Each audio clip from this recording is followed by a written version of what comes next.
Assalamualaikum warahmatullahi wabarakatuh. Perkenalkan, nama saya Muhammad Jurdi dari jurusan Sistem Informasi Fakultas Teknologi Sistem Informasi Universitas Nasional dengan NPM 19300641642. Kali ini saya akan mempresentasikan tentang jawaban UTS saya tentang materi Microsoft DOS untuk mata kuliah Praktikum Sistem Informasi.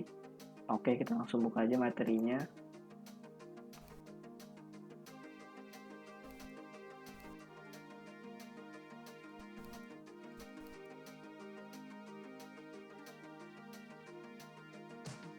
Sistem operasi Microsoft DOS. Pengertian DOS atau Disk Operating System. DOS atau Disk Operating System merupakan sebuah perangkat lunak yang masuk dalam golongan sistem operasi dasar. Pada dasarnya, DOS bisa kita jumpai di Windows ketika membuka program CMD. Command Prompt atau yang disingkat CMD ini merupakan sistem operasi pendahulu untuk Windows. DOS pada awalnya adalah sistem operasi yang berupa teks dan pointer untuk mengoperasikan melalui CMD. IBM dan Microsoft selanjutnya merilis versi-versi DOS, di mana versi IBM yang langsung dibundle dengan komputer IBM PC disebut IBM PC DOS, atau International Business Machine Personal Computer Disk Operating System.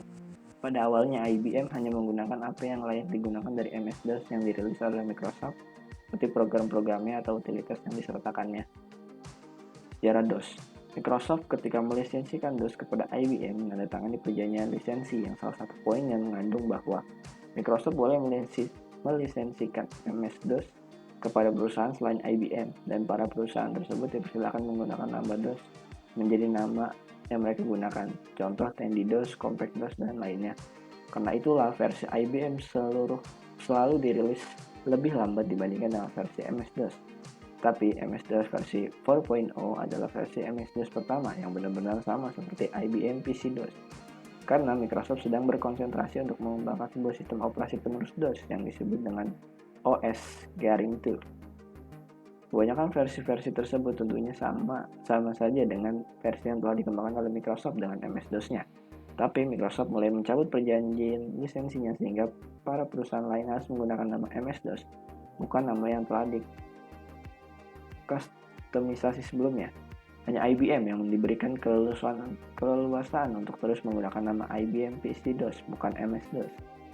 MS-DOS pun berkembang cukup cepat dengan fitur-fitur signifikan yang diambil dari beberapa sistem operasi lainnya, seperti Microsoft Unix, salah satu varian sistem informasi Unix yang dikembangkan oleh Microsoft, dan DR-DOS, milik Digital Research, serta produk-produk utilitas lainnya seperti Norton Utilities dari Symantec Corporation atau produk yang diadopsi seperti Microsoft Disk Defragmenter, PC Tools dari Central Points atau produk yang diadopsi seperti Microsoft Antivirus, Manager Memory diperluas atau AMM atau Expanded Memory Manager, QAMM dari Quarterdeck atau produk yang diadopsi seperti AMM 386, Compressed Disk atau Disk Compression Drive Space dari Star Electronics, dan masih banyak produk yang diadopsi lainnya. Ketika Intel Corporation memperkenalkan microprocessor baru yang disebut Intel 80286, Microsoft dan IBM memulai proyek sistem operasi baru pengganti DOS yang disebut dengan OS Garing 2, yang pada dasarnya adalah versi MS-DOS yang berjalan dengan modus terproteksi atau protected mode. Tapi Microsoft meninggalkan proyek OS Garing 2 tersebut untuk memfokuskan diri pengembangan Microsoft Windows dan Microsoft Windows NT. Digital Researchers membuat sebuah antarmuka grafis yang disebut game, tapi sangat kurang populer pada komputer IBM PC atau compatible. Game ternyata mendapat pasarnya pada mesin komputer Atari ST, tapi akhirnya disalip lagi oleh Microsoft dengan versi Windows 3.0.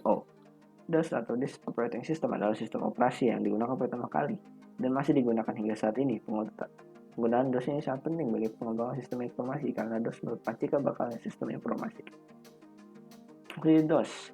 Ada beberapa fungsi DOS diantaranya sebagai berikut: pengelompokan dan pengendalian aktivitas komputer, mengatur memori yang terdapat di dalam komputer, mengatur input dan output data, manajemen file, menyelesaikan troubleshooting, mengamankan sebuah data. Oke, kita langsung bahas cara kerja sistem Disk Operating System. Untuk cara kerja DOS ini terjadi di komputer pertama kali dinyalakan. Hal ini karena saat komputer dinyalakan, program yang pertama kali berjalan adalah sistem operasi, dan dapat mengatur dan mengubahnya adalah BIOS. Berikut ini proses kerja DOS dalam sebuah komputer. Di saat komputer dihidupkan, sistem Basic Input Output System atau BIOS akan membaca semua peripheral yang ada di dalamnya. Jika terjadi suatu problem atau kesalahan, maka secara otomatis BIOS akan memberikan tanda berupa suara. Dan setiap kesalahan memiliki suara berupa bit yang berbeda-beda. Jika semua yang sudah dicek oleh BIOS aman atau tidak ada kesalahan, selanjutnya BIOS akan membaca memproses harddisk yang di dalam dapat sistem informasi. Sistem operasi. Dan kemudian di sistem operasi, BIOS akan memberikan tugas selanjutnya ke sistem operasi ditemukannya tersebut. Setelah diterima oleh sistem operasi atau display sistem, maka data yang diterima tersebut digunakan sebagai proses untuk melakukan booting selanjutnya. Dan akhirnya sistem komputer dapat berjalan dengan baik dan dapat Anda gunakan. Perintah DOS dibagi menjadi dua, perintah internal dan eksternal. Tercommand yakni perintah-perintah yang siap pakai karena perintah tersebut telah dimasukkan ke dalam command.com atau interpreter perintah DOS sehingga dapat langsung dieksekusi oleh kernel DOS. Perintah eksternal atau external command yakni perintah-perintah yang tidak dimasukkan ke dalam command.com dan membutuhkan sebuah berkas yang dapat dieksekusi berupa program DOS yang harus terdapat dalam direktori aktif. Ini adalah contoh-contoh perintah. Bisa kita lihat break, cd, hcp, jenis perintahnya internal atau eksternal, keterangannya, ada dir, exit, log, pad, prompt, set, time, type, unlock, verify, fall. Ini adalah contoh internal semua. Kelas-kelas DOS. Adapun keluarga dari DOS diantaranya terbagi menjadi beberapa macam, yaitu pertama Microsoft DOS Operating System atau disingkat dengan MS-DOS yang diantaranya Compact DOS, Tandy DOS, Quick and Dirty Operating System atau Key-DOS, dan lain-lain termasuk dalam sistem operasi MS-DOS dijual kepada para pembuat sistem komputer IBM PC atau compatible. Yang kedua, IBM PC-DOS atau International Business Machine Personal Computer Disk Operating System. Meskipun masih buatan Microsoft, tapi telah diubah sedikit supaya bisa digunakan oleh komputer buatan IBM. Yang ketiga, Digital Resources Disk Operating System atau disingkat dengan DR-DOS, dibuat oleh yang membuat sistem operasi CP/M yaitu Gary Kildall.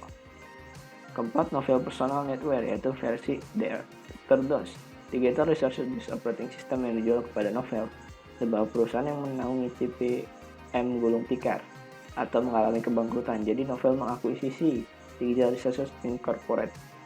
Yang kelima, Caldera DOS, yakni versi dari Novell Personal Network yang dijual kepada Caldera Corporation. Yang keenam, FreeDOS, dikembangkan oleh komunitas open source. Versi DOS ini dibangun berasal dari sisa-sisa perkembangan Caldera DOS. Sistem operasi DOS yang beredar di pasaran. 1. PC atau berkondom komputer DOS, MS-DOS, Macintosh DOS, Apple DOS, Linux, dan lain-lain.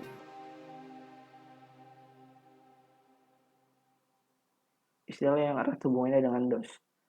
Perintah MS-DOS diketikkan dalam sebuah jendela yang disebut command prompt window. Untuk keluar dari MS-DOS, ketik exit dengan jalan tersebut pada kursor yang berkedip-kedip. Untuk membuka jendela command, pilih start, pilih alt program, pilih aksesoris, dan pilih command. Yang pertama, MS-DOS mode. Sebuah sel di mana lingkungan MS-DOS diemulasikan dalam sistem operasi 32 bit. Seperti Windows, program berbasis MS dapat berjalan di Windows dan biasanya ia membuat file yang disebut information file, program information file atau PIF yang muncul sebagai shortcut di desktop Anda. Kedua, command.com, salah satu berkas paling penting dalam sistem operasi MS-DOS dan segala turunannya yang bertindak sebagai sel dan terbuka dengan pengguna. Command.com ini menyajikan prompt input kesiapan pengguna komputer yang disebut dengan sebagai command prompt. Dalam command.com terdapat beberapa fungsi atau perintah dasar atau perintah internal dalam pengoperasian komputer seperti mkdir atau md, copy, dan beberapa perintah lainnya. Tanpa berkas ini, sistem operasi DOS tidak akan berjalan karena ia tidak dapat menemukan cara bagaimana ia dapat berkomunikasi dengan pengguna. 3. Prompt adalah sebutan bagi tanda kesiapan sistem informasi berbasis antarmuka basis perintah untuk penerima perintah dari pengguna. Dalam sistem operasi MS-DOS dan Windows, tanda prompt umumnya seperti C.2 garing lebih besar. Dalam sistem operasi Unix, jenis prompt yang ditampilkan tergantung dari jenis sel yang digunakan dan jenis privilege yang dimiliki oleh pengguna yang dapat berupa pagar atau dolar. 4. Direktori. Sebuah direktori adalah komponen dari sistem berkas yang mengandung satu berkas atau lebih atau satu direktori lainnya atau lebih yang disebut dengan subdirektori. Batasan jumlah berkas atau subdirektori yang dapat ditampung dalam sebuah direktori tergantung dari sistem berkas yang digunakan. Meskipun sebagian berkas tidak membatasinya, batasan tersebut disebabkan untuk media penyimpanan di mana direktori berada. Sebuah direktori yang mengandung satu direktori atau lebih disebut sebagai parent directory dari direktori tersebut, dan setiap direktori yang dikandung dalam direktori disebut sebagai child directory. Struktur direktori seperti ini lazim sebagai struktur hierarki direktori atau sering disebut sebagai pohon direktori. Oke, mungkin itu cukup penjelasan dari saya. Kurang lebihnya mohon maaf. Assalamualaikum warahmatullahi wabarakatuh.